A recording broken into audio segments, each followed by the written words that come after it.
밤에는요, 교감신경 활동이 줄어들고 그리고 마음을 좀 편안하게 하는 부교감신경이 우세해지면서 소화기관과 호르몬 분비 시스템이 휴식 모드로 들어가게 됩니다. 이 상태에서 음식을 섭취하면 소화 효율이 떨어지죠. 혈당을 낮추기 위한 인슐린 분비가 줄어드니까 혈당 수치가 오랫동안 높게 됩니다.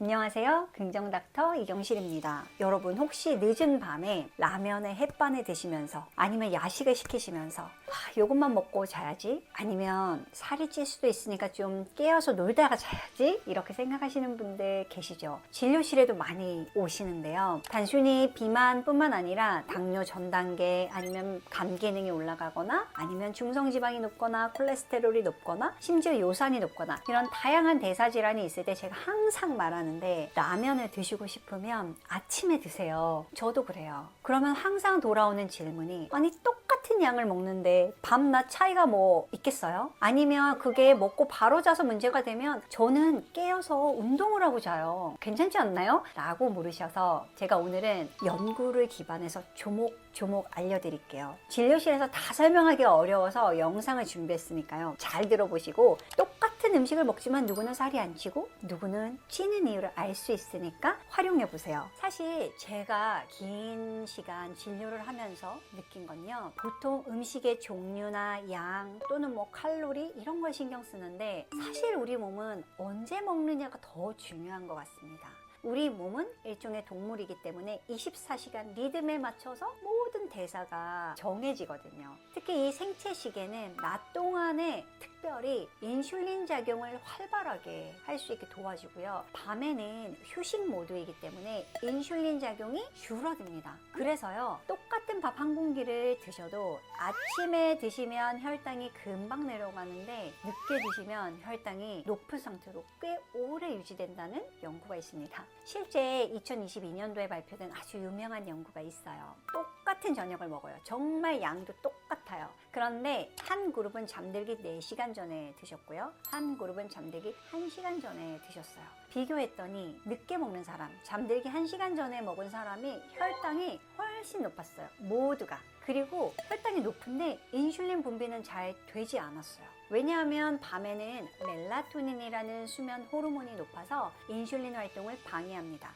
이 췌장에도요, 말초 시계가 있어요. 췌장 입장에서 지금 밤이거든요. 그래서 이 인슐린 분비하는 기능이 억제되어 있습니다. 몸은 혈당을 제대로 처리하지 못하게 되겠죠. 밤에 너무 많이 드시면요. 그러면 혈당이 높은 상태로 유지되니까 같은 걸 먹어도 밤에 먹는 것만으로도 당뇨를 빨리 오게 할 수 있고, 내장지방, 지방감, 비만을 더 빨리 올 수 있게 합니다. 그럼 여기서 모두가 이 질문을 하시더라고요. 멜라토닌 요즘에 완전 핫한데 불면증, 잠 못 자는 사람들 멜라토닌이 낮아서 그렇다면서요? 그러면은 자기 직전에 먹어서 내가 멜라토닌을 좀 올리는 게 좋은 거 아니에요?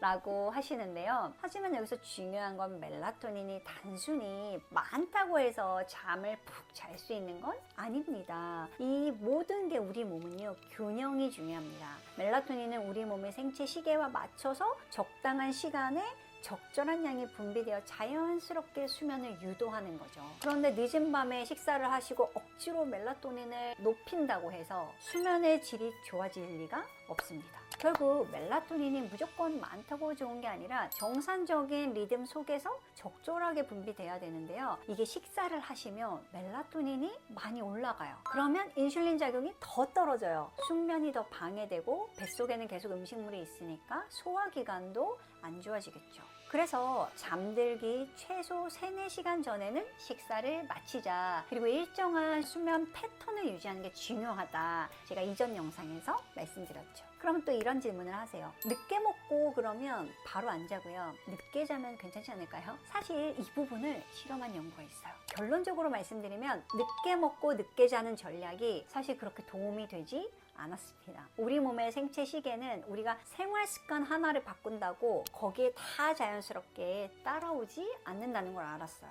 대부분 교대 근무를 좀 해보신 분들, 밤에 일 해보신 분들은 아실 거예요. 우리 몸의 생체 시계는 이 빛 자극, 그러니까 빛과 어둠, 또 활동과 휴식, 이런 다양한 외부 신호로부터 조종이 됩니다. 단순히 뭐 식사를 하는 시간 이런 게 늦춰진다고 모든 흐름이 늦춰지는 건 아니에요. 동기화가 이렇게 잘 되지 않는다는 이야기입니다. 실제 많은 연구에서 밤에 깨어서 활동하는, 그러니까 교대 근무자분들, 늦게 음식을 드실 수밖에 없는 분들이 실제 당뇨병 전 단계, 지방간, 당뇨, 비만, 다양한 대사질환 위험이 있다는 걸 밝혔고요. 어떤 연구에서는 그래서 교대 근무를 암과도 연결될 정도로 위험하게 보고 있기도 하죠. 근데 신체는 여전히 밤을 휴식과 회복의 시간으로 계속 인지하는 거예요. 수천 년간 우리의 유전자는 그렇게 받아들였기 때문입니다.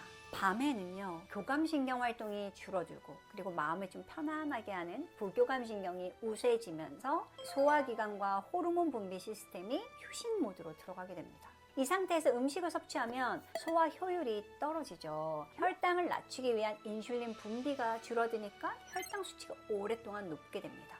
물론 이렇게 생각하실 수 있어요. 밤에 잠을 자면 부교감이 우세해지면 소화기관은 원래 부교감이 우세해야지 활동하는 거 아닙니까? 라고 하시는데요. 그건 멜라토닌의 낮에 해당되는 내용이에요. 좀 복잡하지만요. 그래서 우리 몸의 중추시계, 그러니까 뇌의 시상하부에 SCN이라는 부위가 있고요. 몸의 다양한 말초시계, 즉 간, 췌장, 근육, 심장, 이런 것들이 리듬이 맞아야 되는데 이게 서로 충돌을 하면, 즉 내부적으로 시차가 일어나는 겁니다. 우리가 밤낮이 바뀐 나라에 가면 시차 적응하느라고 고생하는 것처럼 머리는 밤인데 췌장은 낮처럼 일하라고 하면 말초기관들이 갑자기 음식 섭취가 들어오면 강제로 활동 모드로 전환을 해야 되는데, 이게 우리 몸에 진짜 엄청난 세포 수준의 스트레스를 유발하고 에너지 대사 경로의 혼란을 야기합니다. 결국 이 에너지 대사의 가장 핵심적인 미토콘드리아 기능이 저하되고요. 결국 지방이 축적되고, 또 어떤 연구에서는 이 세포의 혼란이 결국 DNA의 손상으로도 이어져서 암과도 연결된다. 그걸 교대 근무하는 분들이 암과 비슷한 수준의 위험이 있다고 설명할 때 항상 나오는